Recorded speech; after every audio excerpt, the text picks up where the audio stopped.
계속해서 주보를 참고하실 때 여러분 앞에 귀의 소식 전하겠습니다. 우리 교회를 방문하신 모든 분들 주님의 이름으로 환영합니다. 등록을 원하신 분 말씀하시면 저희가 친절하게 도와드리는데, 혹시 우리 교회는 다른 교회처럼 오면은 막 이렇게 옆에 와서 등록하시라고 안 해서 교회가 좀 차갑다라고 말씀하신 분이 계신데, 그래서가 아니라 일부러 예배드리러 왔는데 너무 부담스럽지 하지 않으려고 그렇게 하는 거니까 이해해 주시고, 또 교회에 관심 있으시면 말씀하시면 저희가 친절하게 도와드리도록 하겠습니다. 오늘 찬양 예배는 제자반, 사역자반, 졸업 예배를 드리게 되는데요, 꼭 제자반과 사역자반 하는 분들만 참여하는 건 아닙니다. 내가 주님 앞에 다시 한번 제자로서 결단하고 싶은 분들 누구나 참여할 수 있으니 적극적으로 함께 참여하면서 교제하면 좋겠습니다. 돌아오는 토요일은 강영장학회에서 장학금 수여식이 있습니다. 지역에 있는 어려운 청소년들 또 대학생들을 우리가 섬기는데 보통 7명 혹은 8명 정도 선정을 해서 섬기게 됩니다.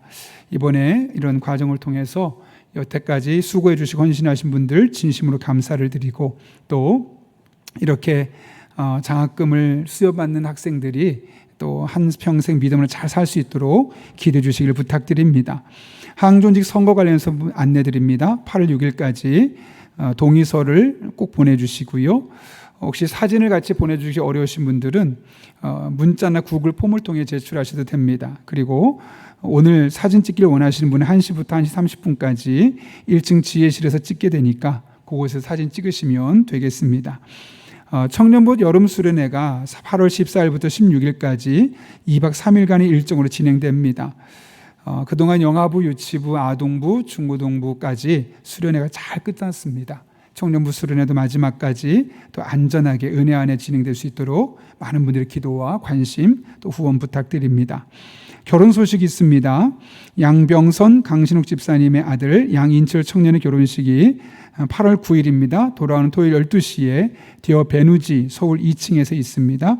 차량 시간 확인해 주시고 많은 분들 동참해 주시기를 부탁드립니다. 이상훈 김가을 성도님 가정에서 자녀 첫돌 감사로 사랑의 성묘 드렸습니다. 어려운 이웃들을 섬기는 데 사용하도록 하겠습니다. 그리고 이 자리에 함께 하진 못하셨는데요, 예배 중이어서 우리 설재 목사님께서 저희 교회에 오신 지 2년 7개월 되셨습니다. 그런데 또 개인 사정도 있으시고, 또 청소년들 교도소에 수감된 청소년들을 상담하고 케어하는 사역을 지금 주중에 하고 계신데 한 4일에서 5일 정도 그 사역을 하고 계십니다. 그 사역에 좀 더 집중하고자 하고, 그래서 그 귀한 사명 감당하기 위해서 사임하게 되는데 우리 목사님 위해서 기도해 주시기를 또 부탁드립니다. 지금 영아부 예배 중이어서 함께 인사는 못 드렸고 1부, 2부 예배를 함께 인사를 드렸습니다. 더 자세한 내용은 주보를 참고해 주시고, 우리 하나님께서 오늘 우리에게 주신 말씀은 요한계시록 22장 1절부터 5절까지의 말씀, 신약성경 422쪽에 있습니다. 요한계시록 22장 1절부터 5절까지의 말씀을 제가 봉독하겠습니다. 또 그가 수정같이 맑은 생명수의 강을 내게 보이니 하나님과 및 어린 양의 보좌로부터 나와서 길 가운데로 흐르더라. 강 좌우에 생명나무가 있어 12가지 열매를 맺되 달마다 그 열매를 맺고 그 나무 잎사귀들은 만국을 치료하기 위하여 있더라. 다시 저주가 없으며 하나님과 그 어린 양의 보좌가 그 가운데 있으리니 그의 종들이 그를 섬기며 그의 얼굴을 볼 터이요 그의 이름도 그들의 이마에 있으리라. 다시 밤이 없겠고 등불과 햇빛이 쓸데없으니 이는 주 하나님이 그들에게 빛이심이라. 그들이 세세토록 왕노릇 하리로다. 아멘. 이 시간 하나님의 말씀 앞에 먼저 기도하고 말씀 나누겠습니다. 거룩하신 아버지 하나님, 오늘도 우리를 주님 전에 불러주셔서 함께 예배할 수 있게 하신 은혜를 감사를 드립니다. 특별히 말씀 듣는 시간입니다. 피곤치 않게 하시고 선포된 말씀이 내게 들려지고 내 신비에 새겨지고 나의 삶을 변화시키는 능력과 지혜의 말씀이 되는 복된 시간 되게 하여 주옵소서. 함께 하실 간절히 바라옵고 예수님의 이름으로 기도하옵나이다. 아멘. 우리 한번 앞뒤 또 좌우에 있는 분에게 이렇게 인사해 볼까요? 우리는 은혜와 축복의 통로입니다. 이렇게 한번 인사해 보겠습니다.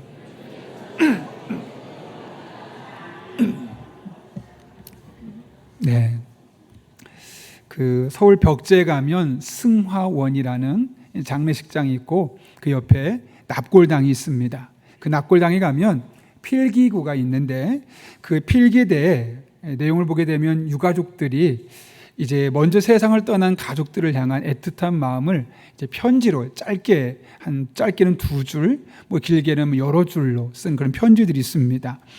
그 중에 일부가 눈물의 편지라는 제목으로 2권의 책으로 엮어지게 되었는데 그 내용들을 살펴보면 평상시에 잘하지 못했던 점들, 아쉬운 점들, 미안했던 점들을 고스란히 그 편지에 담아내고 있음을 보게 됩니다. 그 중에 몇 가지만 살펴보면 이렇습니다. 남편이 먼저 세상을 떠나고 난 뒤에 아내가 쓴 건데요. 여보, 당신이 내 곁에 없다는 것을 부인하고 또 부인하면서 당신을 부르다가 어느새 눈물이 고이곤 합니다. 언젠가는 목 놓고 울어보고 싶어요. 여보, 나 직장에 나가요. 힘들고 고통스럽지만 잘 참아내고 있어요. 일하다가도 당신이 직장 다닐 때 힘든 것 왜 이해해주지 못했나 천장을 쳐다보고 눈물을 참곤 해요. 하지만 아무리 힘들어도 열심히 살 테니 걱정 마세요. 아마도 남편이 먼저 세상을 떠나게 되었고 남편이 떠나고 난 뒤에 생계전선에 뛰어들어서 아내가 열심히 일하고 있는 과정 중에 남편이 살아생전에 했던 일들을 떠올리면서 그렇게 쓰게 된 것 같습니다. 또 하나는 아들이 죽음 앞에서 아버지가 쓴 편지입니다. 지훈아, 정말 미안하다. 너의 생전에 따뜻하게 못해준 것이 못내 가슴에 걸리는구나. 내가 한 말, 아버지처럼 안 살겠다던 너의 그 말 영영 지워지지 않는구나. 어떤 이유였는지 모르겠지만 아들이 아버지의 마음에 좀 상처가 될 수 있는 말을 했던 것 같습니다. 저는 아버지처럼 살진 않을래요 라고 했던 것이 먼저 아들이 세상을 떠나고 난 이후에 아버지의 마음속에 계속해서 맴돌았던 거죠. 또 하나는 남편을 향한 아내의 마음입니다. 당신에 대한 미움 같은 것 이제는 다 없어졌어요. 당신 미워했던 것 하나님 앞에 모두 다 속죄하며 살아갈 거예요. 믿음의 사람이었지만 아마도 부부의 관계가 그렇게 썩 좋지는 않았던 것 같습니다. 그래서 평상시에 남편을 미워했던 감정이 많이 있었는데 갑작스럽게 남편이 세상을 떠나고 난 이후에 이제는 더 이상 미워하기보다는 미워했던 마음을 속죄하며 살겠노라 결단하고 있는 것이죠. 마지막은 이런 내용입니다. 천국에서 당신 볼 날이 빨리 왔으면 좋겠어요. 아이들만 다 결혼시키곤 당신 곁으로 가고 싶네요. 아마도 관계가 상당히 좋았던 부부관계 속에서 먼저 배우자가 떠나고 난 이후에 함께 빨리 볼 그날을 기대하고 있는 모습이지요. 이 편지들을 면밀히 살피게 되면 대부분 죽음을 마지막처럼 묘사하고 있는 것들이 대부분입니다. 몇몇 사람을 제외하고는 죽음에 대해서 그리고 매우 부정적으로 묘사하고 있음을 보게 됩니다. 그러나 죽음은 이 세상에서의 삶은 끝이지만 더 나은 삶, 훨씬 나은 삶으로 나아가는 새로운 관문이기도 합니다. 왜냐하면 죽음 이후에는 천국이라는 훨씬 더 나은 세상이 우리에게 예비됐기 때문에 그런 것이죠. 많은 그리스도인들이 우리가 죽고 나면 천국에 간다는 사실을 분명히 알고 있습니다. 또 믿고 있습니다. 문제는 그것을 믿는데 그 믿음이 나에게 아무런 영향력을 끼치지 않는다는 겁니다. 마치 많은 사람들이 천국에 없는 사람들처럼 살아가고 있는 것이죠. 그런 맥락에서 한번 이렇게 질문하고 생각했으면 좋겠습니다. 여러분에게 천국은 어떤 의미가 있습니까? 천국이 있다고 믿는 것이 여러분의 현재 삶에 어떤 영향력들을 주고 있습니까? 이런 질문을 가지고 오늘 말씀을 함께 나눠보려고 합니다. 여러분, 요한계시록은 세상 끝날에 있을 일에 대한 기록들이죠. 천국도 그 중에 하나입니다. 그러나 요한계시록은 단순히 천국이 있습니다 라는 사실을 언급하는 것을 넘어서서 천국이 있다는 것을 믿는 사람들이 그 천국을 믿기 때문에 이 세상에서 어떤 삶을 살아야 할지를 우리에게 아주 자세하게 교훈하고 있는 말씀입니다. 여러분, 천국은 어떤 곳일까요? 천국에서 어떤 일들이 일어날까요? 많은 일들이 있지만 오늘 본문에서는 우리가 두 가지 사실을 살펴보려고 하는데, 첫 번째로는 생명수의 능력을 경험하는 것이 바로 천국이라는 것이죠. 오늘 본문 1절과 2절 말씀 보면 하늘 보호자에서 흘러나왔던 수정같이 맑은 물이 길 중앙으로 흐르게 됩니다. 그리고 그 물이 흐르는 곳마다 놀라운 변화들이 일어나는데, 그것이 바로 오늘 본문 1절과 2절에 기록되어 있죠. 같이 한번 읽어보겠습니다. 시작. 또 그가 수정같이 맑은 생명수의 강을 내게 보이니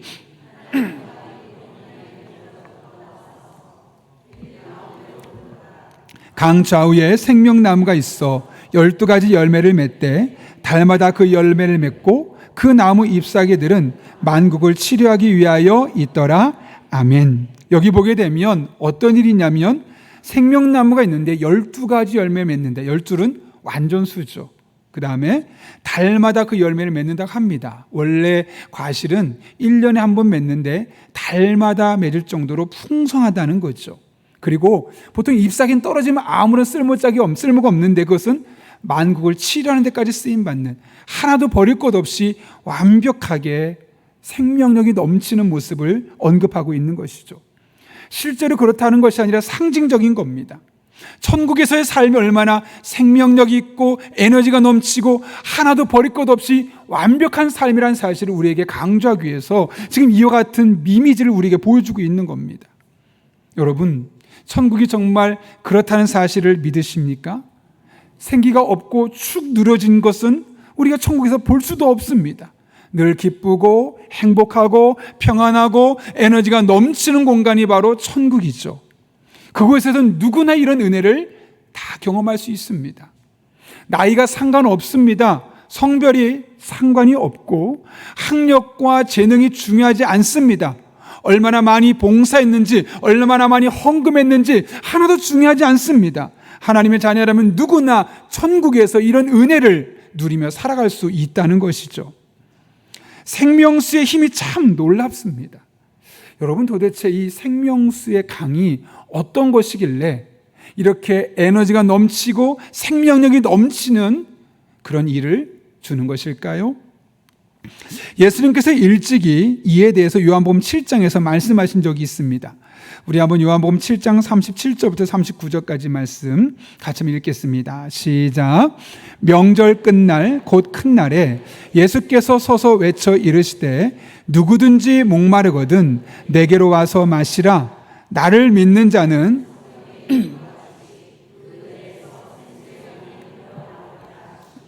이는 그를 믿는 자들이 받을 성령을 가리켜 말씀하신 것이라.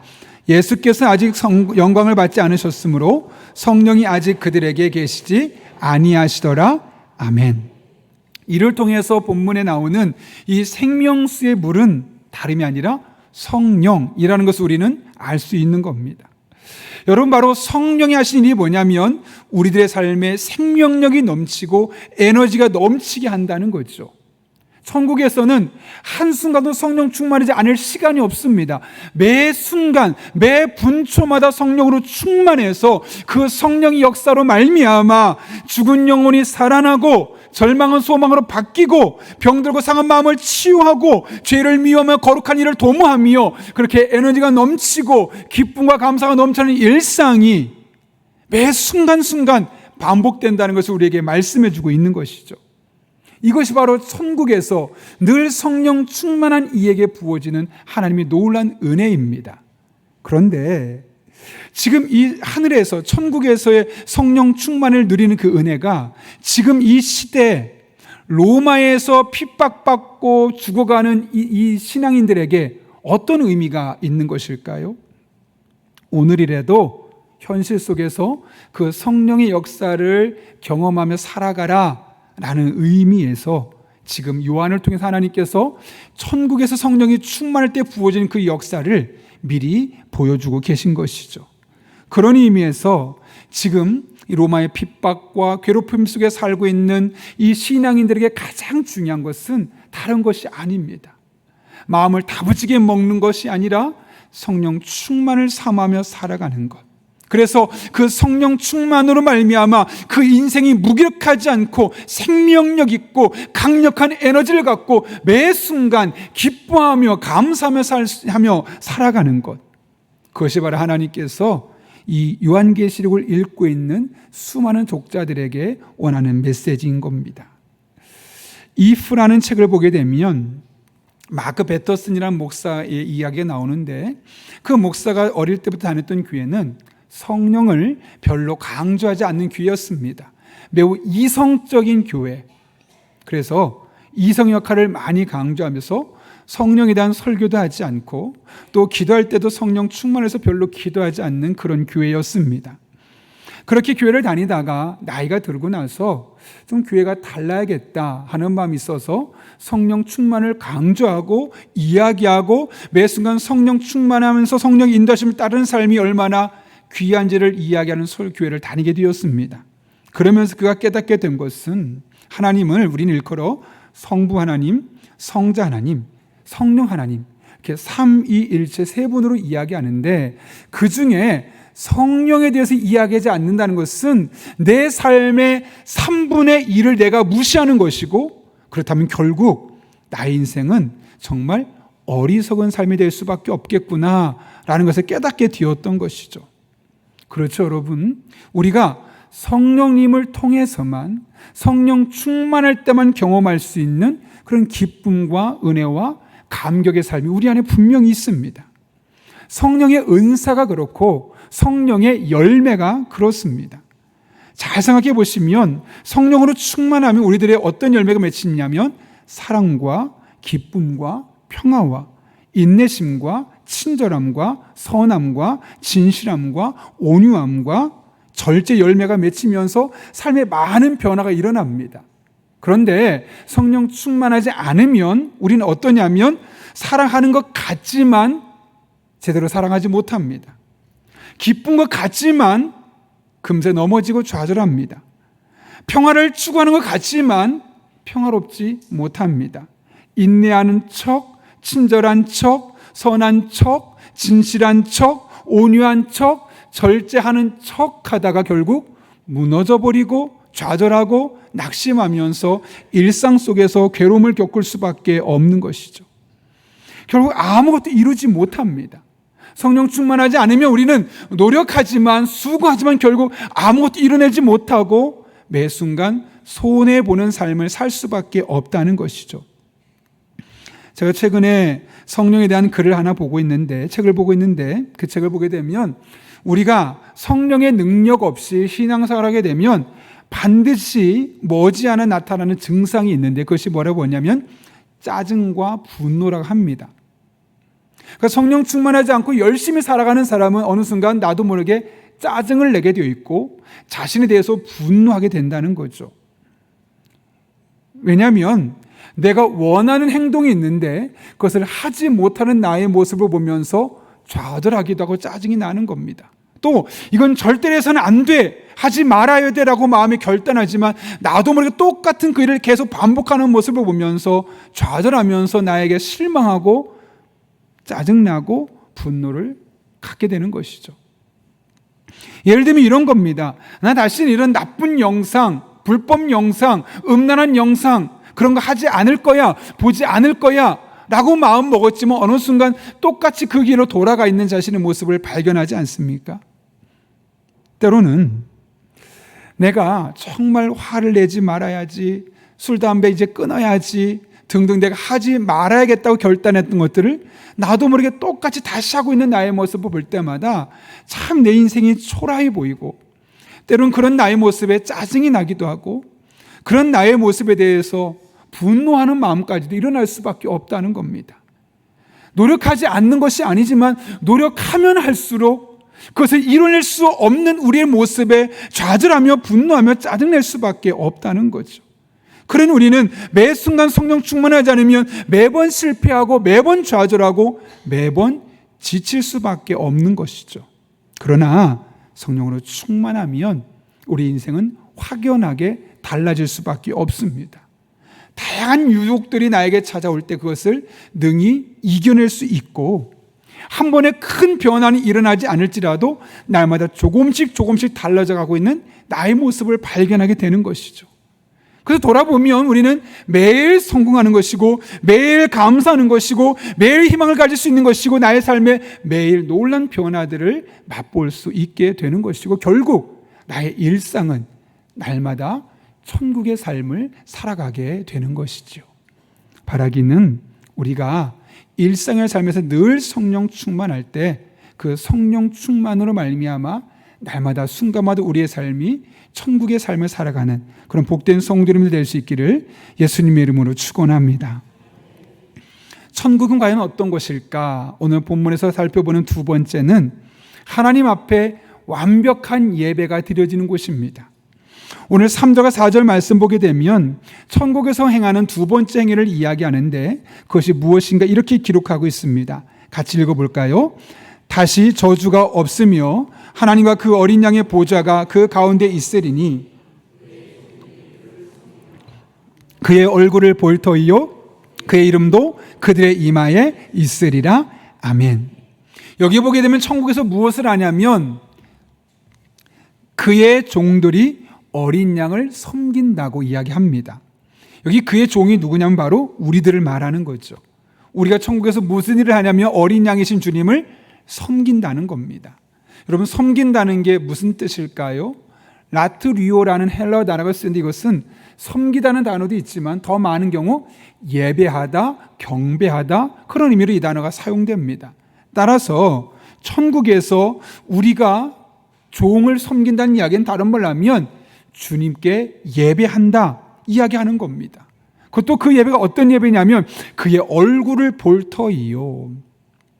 사실 우리가 여기서 드린 예배는 주님의 얼굴을 보지 못하죠.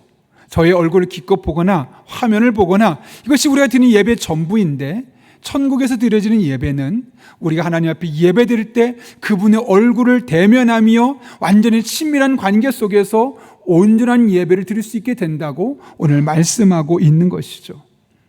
그야말로 완벽한 예배가 천국에서 드려지게 되는 겁니다. 그런데 지금 이 시점에서 하나님께서 요한에게 이 천국의 완벽한 예배를 보여주시는 이유가 무엇 때문일까요? 얼마 전에 저희 아이가 중간고사가 끝나고 나서 친구를 따라서 서울의 잠실구장에 야구를 보러 갔습니다. 사실 저희 아이들은 야구를 잘 모릅니다. 그런데 친구의 스마트폰을 보면서 야구가 너무 재밌어 보였고 친구가 가자고 해서 중간고사 끝나자마자 갔죠. 가서 보고 나더니 너무 재밌다는 겁니다. 응원할 때 보면 자기 팀이 조금이라도 좋은 성적을 내면 그 모든 사람이 한 마음으로 하면서 전체 분위기가 들썩들썩 하다 보니까 3시간이 넘는 그 야구를 보면서 하나도 지루하지 않게 너무너무 재미있게 야구를 보고 왔다는 겁니다.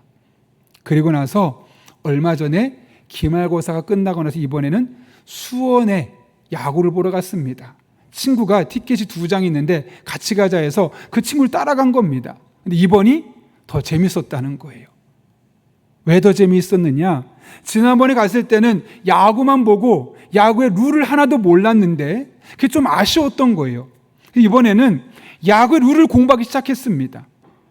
그래서 그러고 나서 보니까 투수가 왜 저런 행동을 하게 되는지, 타자가 왜 저러게 되는지 해설들이 들리기 시작하니까 야구가 너무 재밌는 거예요. 그러면서 결국 최근에는 제가 이제 오래전에 야구를 했던 것이 있어 글러브가 한 10몇 년 전에 쓰던 게 있는데 그걸 가지고 와서 캐치볼도 하고 있고, 어느 날은 이제 스터디 카페 원장님이 야구를 너무 좋아한대요. 야구 장비를 무려 2천만 원씩 갖고 있답니다. 근데 그분이 야구 배트를 하나 선물해 준 거예요. 그래서 그거 가지고 거실에서 혼자 이렇게 하고 있어요. 야구에 그야말로 푹 빠진 거죠.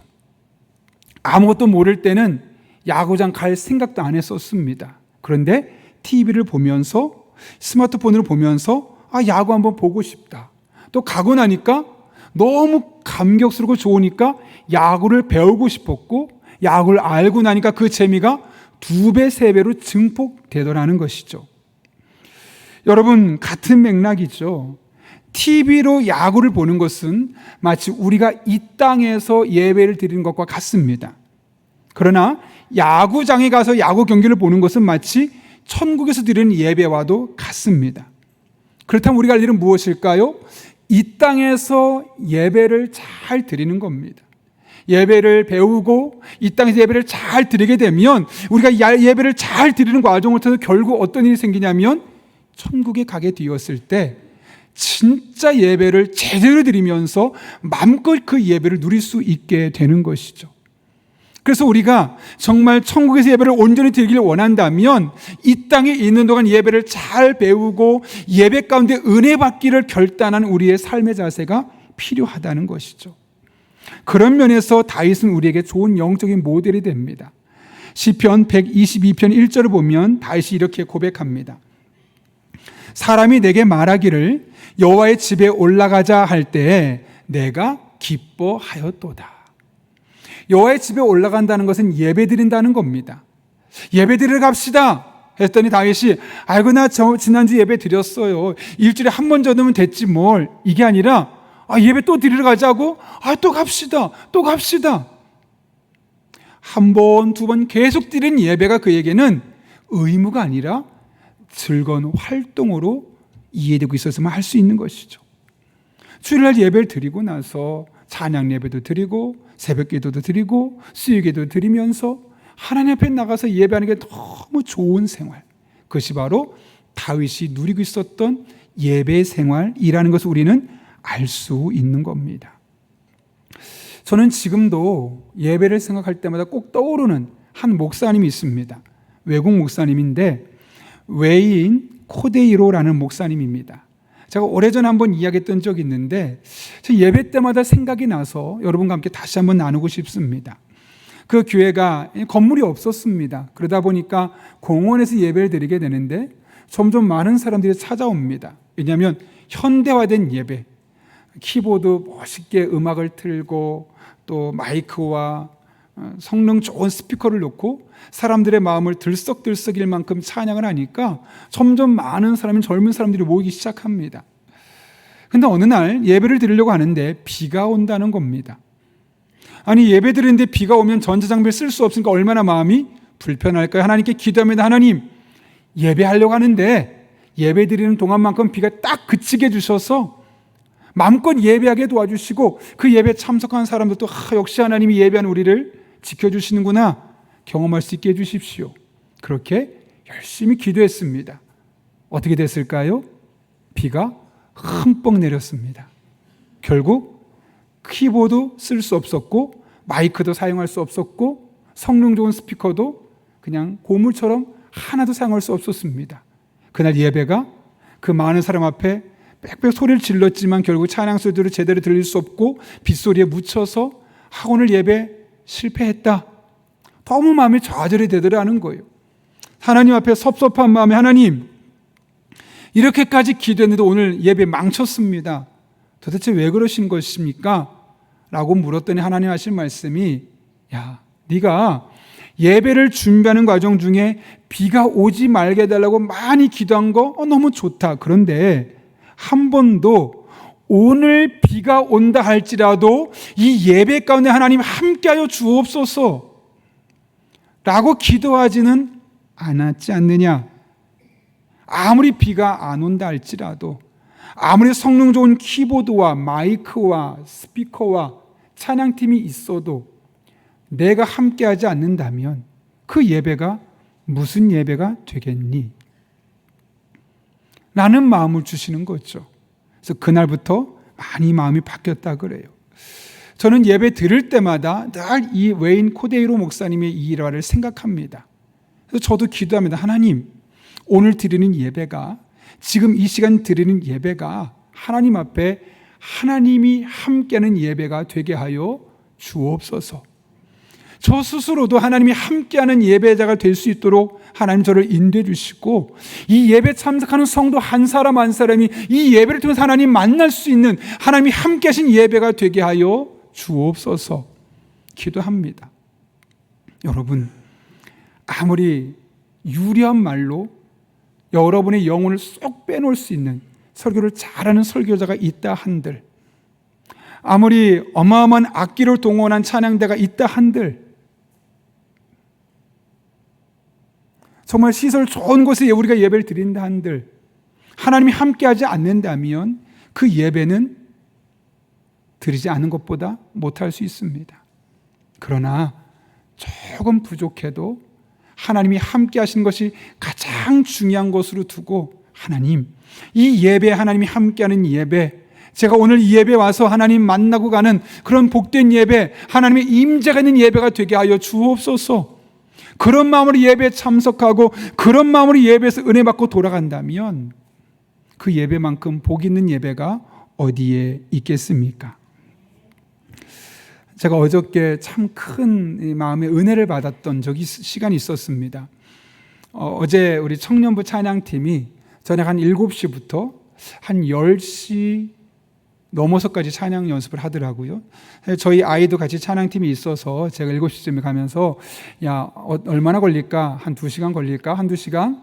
아빠가 기다릴 테니까 끝나고 같이 가자 하고 기다리고 있는데 1시간이 지나고 2시간이 지나도 안 끝나는 겁니다. 3시간이 지났는데 안 끝나는데 10시 10분이 넘어가는 겁니다. 더 이상 기다리다가 내가 내일 주일에 방해가 되겠다, 문제가 생기겠다 싶어서 10시 15분에 집으로 출발했습니다. 이제 15분에 다 도착해서 이제 집에 딱 올라가니까 한 30분 되더라고요. 전화가 왔습니다. 아빠 어디예요? 집이다. 그때 끝난 거예요. 근데 마음에 큰 감동이 있는 거. 청년들이 3시간 반을 찬양 연습을 했다고? 아니, 찬양 연습하는 거 한두 시간 정도면 충분하지 않나? 굳이 3시간 반씩이나 찬양 연습할 이유가 뭐가 있지? 있죠. 청년부 수련회에서 그냥 재밌고 맛있는 거 먹고 게임하고 돌아오는 것이 아니라 예배 가운데 하나님의 임재를 경험하고 그 예배에 참석한 청년들이 하나님을 더욱더 깊이 만날 수 있는 그런 시간이 될 수 있도록 우리 청년들이 3시간이 넘는 시간을 하나님 앞에 찬양했던 거죠. 그들에게 중요한 것은 내가 얼마나 힘든지가 중요한 게 아니었습니다. 우리가 이렇게 열심히 준비하고 우리 마음이 준비되는 과정을 통해서 이 청년부 수련회 하나님의 임재가 강력하게 임하는 것, 그래서 이 청년의 때 하나님을 깊이 경험하고 그 하나님 붙들고 남은 한편의 믿음으로 살아가는 것, 그것이 우리 청년들에게 너무나 중요한 요소였기 때문에 그렇게 하나님 앞에 열심으로 기도하며 준비했던 것 아니겠습니까? 여러분, 어떻게든 예배를 드리는 게 중요하겠습니까? 아니면 하나님의 임재가 강력히 임하는 예배를 드리는 것이 중요하겠습니까? 물론 다 중요하겠지만 하나님의 임재가 있는 예배만 드리고 돌아가는 것이 아니라 그 예배에 와서 하나님의 살아계심을 경험하고 나를 사랑하신 하나님의 사랑을 확신하고 돌아가는 하나님의 임재가 있는 예배.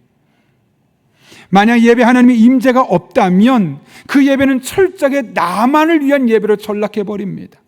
모든 예배 기준이 나입니다.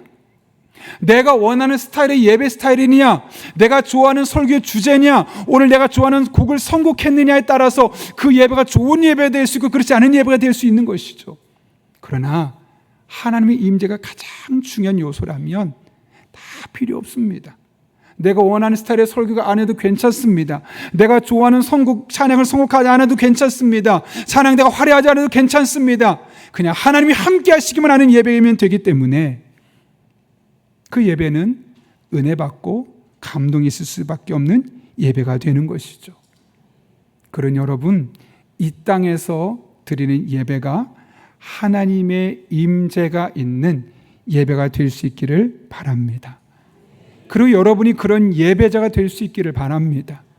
그냥 예배 참석하지 마시고요, 먼저 충분히 기도하고 참석하시고요, 예배 순서마다 적극적으로 반응하십시오. 기도의 아멘으로 적극적으로 찬양하고 말씀의 아멘으로 내게 주신 말씀으로 받고 그 예배에 나아갈 때 그 예배는 하나님이 임재하신 예배가 될 것이고 그 예배는 여러분의 영혼을 살리며 하나님의 사랑을 경험하고 지혜를 경험하고 능력을 경험하는 그런 의미 있는 예배로 바뀌어지게 될 것입니다. 그런 은혜가 저 여러분의 삶 가운데 드리는 모든 예배 가운데 날마다 경험될 수 있기를 예수님의 이름으로 축원합니다. 우리 이 시간 그 하나님의 은혜를 기대하고 삼으며 하나님 앞에 찬양하고 또 함께 기도하도록 하겠습니다. 우물가의 여인이 하나님 앞에 구했던 것처럼 하나님, 저에게도 하나님의 임재가 충만하게 채워지게 하여 주옵소서. 그런 마음으로 찬양하며 고백하겠습니다.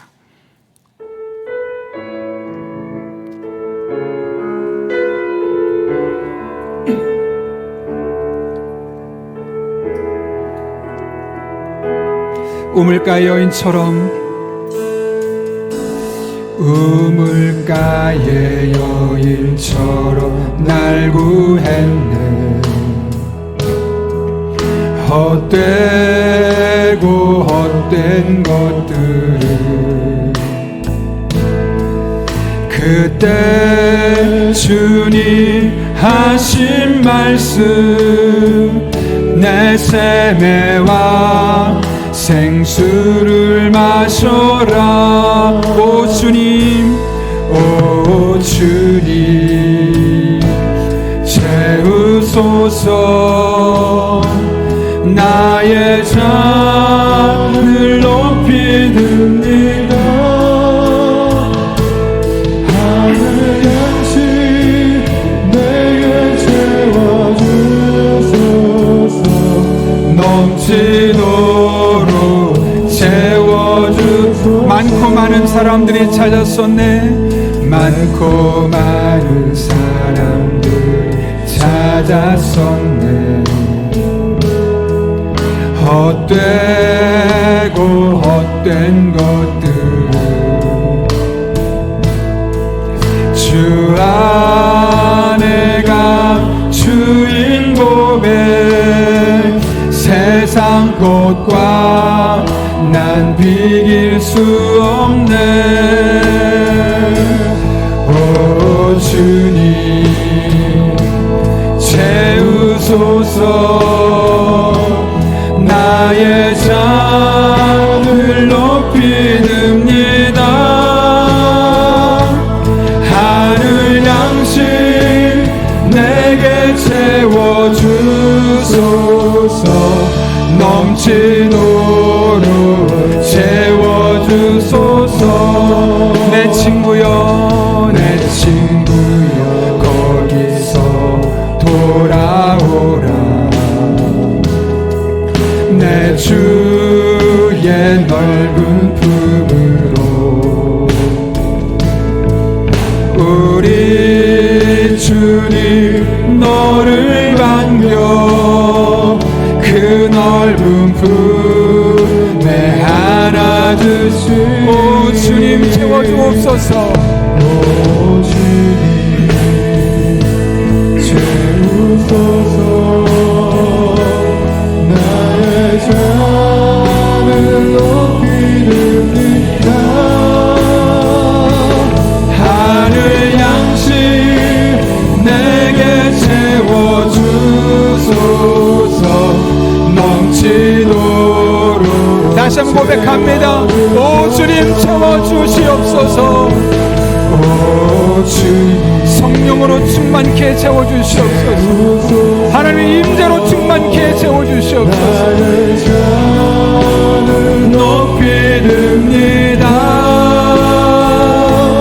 하늘 양식 내게 채워주소서. 우리 다시 한 번 더 믿음으로 선포하며 고백합니다. 주님 채워주시옵소서. 오 주님 채우소서.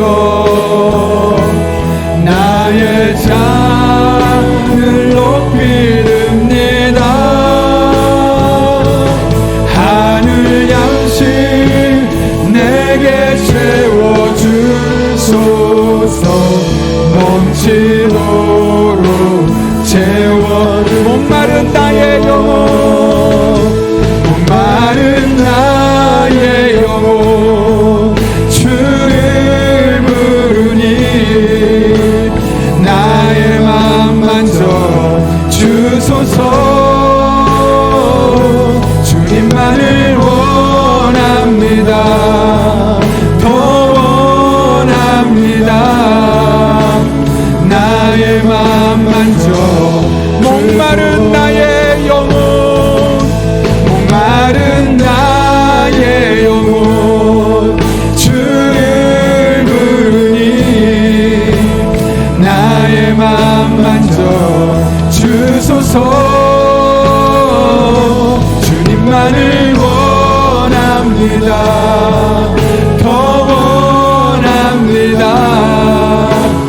우리 다시 한 번 더 사모하는 마음으로 고백하며 찬양합니다. 목마른 나의 영혼, 목마른 나의 영혼, 주를 부르니 나의 맘 만져 주소서. 주님만을 원합니다. 더 원합니다. 나의 맘 만져. 우리 이 시간 함께 기도하실 때 오늘 말씀을 붙들고 기도합니다. 하나님 아버지 앞에 기도할 때 하나님 아버지 그렇습니다. 천국에서는 늘 성령 충만하고 그 늘 성령 충만할 때 그 성령의 능력이, 생명수의 능력이 우리의 삶을 새롭게 바꿔주시는데, 이 땅을 살아가는 우리 또한 그 성령의 충만함을 통하여서 그 생명력인 에너지가 날마다 우리의 삶에 경험되게 도와주시옵고, 그런 일상의 삶을 살아갈 수 있는 믿음의 삶이 되게 하여 주옵소서. 뿐만 아니라 우리가 드리는 예배가 형식뿐인 예배가 아니라, 습관뿐인 예배가 아니라 천국에서 드릴 그 완전한 예배를 삼으며 하나님의 임재를 삼으며 나아갈 때 오늘 드리는 예배가 하나님 우리를 만나주시는 하나님의 강력한 임재가 있는 복된 예배가 되게 도와주시옵고, 예배 드릴 때마다 그런 예배가 되게 하여 주옵소서. 이런 기도 제목 가지고 하나님의 은혜를 삼으며 다 함께 간절히 기도하겠습니다.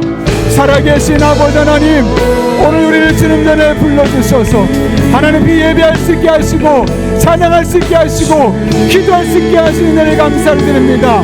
천국의 은혜가, 천국의 예배가 오늘 우리들의 일상이 되게 하여 주옵소서. 천국에서 누리는 성령 충만함의 은혜가 오늘 매일매일의 일상에 우리들의 삶의 은혜가 되게 도와주시고, 천국에서 누리는 완벽한 예배가 오늘 우리가 하나님과의 강력한 임재 가운데 누릴 때 오늘 드리는 예배가 하나님의 임재한 예배가 되게 하여 주옵소서. 아버지 다윗처럼 예배를 기뻐하게 하시고 예배를 사모하게 하시고 또 드리고 또 드리며 예배 안에 경험한 하나님의 놀라운 은혜가 우리 성도들의 삶 가운데 날마다 순간마다 경험되게 하여 주옵소서. 그렇게 하나님만 바라보며 하나님만 찬양하며 하나님만 의지하며 믿음으로 나아갑니다. 살아계신 아버지 하나님, 권능으로 함께하여 주옵소서. 천능하신 아버지 하나님, 은혜로 함께하여 주옵소서. 하나님만 바라보며 나아가오니, 하나님만 의지하며 나아가오니 천국에서 삶이 오늘 우리들의 삶이 되게 도와주옵소서.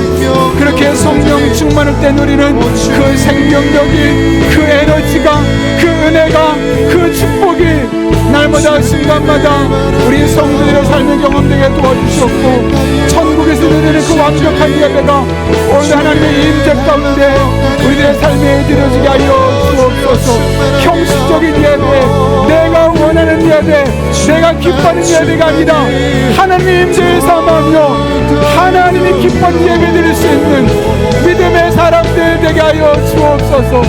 하나님 기뻐하는 예배, 하나님 기뻐하시는 예배, 우리 예배가 그런 예배가 되게 도와주셔서 예배 때문에 하나님의 임재를 경험하고 하나님의 살아계심을 경험하고 하나님의 은혜를 경험하고 하나님의 축복을 경험할 수 있는 그런 복된 성도의 일상이 되게 하여 주옵소서. 그렇게 주님만을 바라보며 나아갑니다. 그렇게 주님만을 의지하며 나아갑니다. 살아계신 아버지 하나님, 은혜와 능력으로 주님 함께 주셔서 우리 성도들의 삶을 어루만져 주옵소서. 성도들의 삶을 새롭게 하여 주옵소서. 하나님만 바라보며 하나님만 찬양하며 하나님만 의지하며 나아가오니 주님 능력으로 역사해 주시고, 그렇게 우리 성도들을 만져주시고 만나주시고 새롭게 하여 주옵소서. 갈망합니다. 주여 임하소서.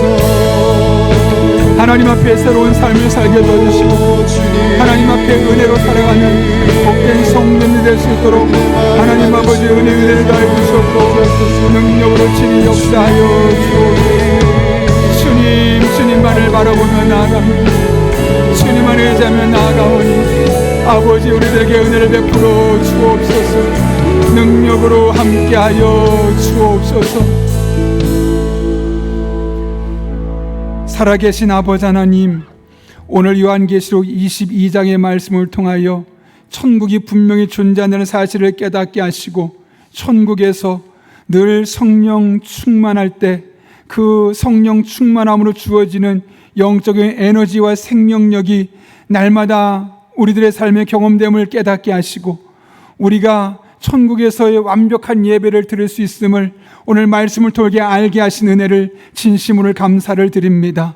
천국에서 누리는 이 두 가지의 은혜가 우리가 살아가는 그 일상 속에 날마다 경험되는 복된 일상이 되게 하여 주옵소서.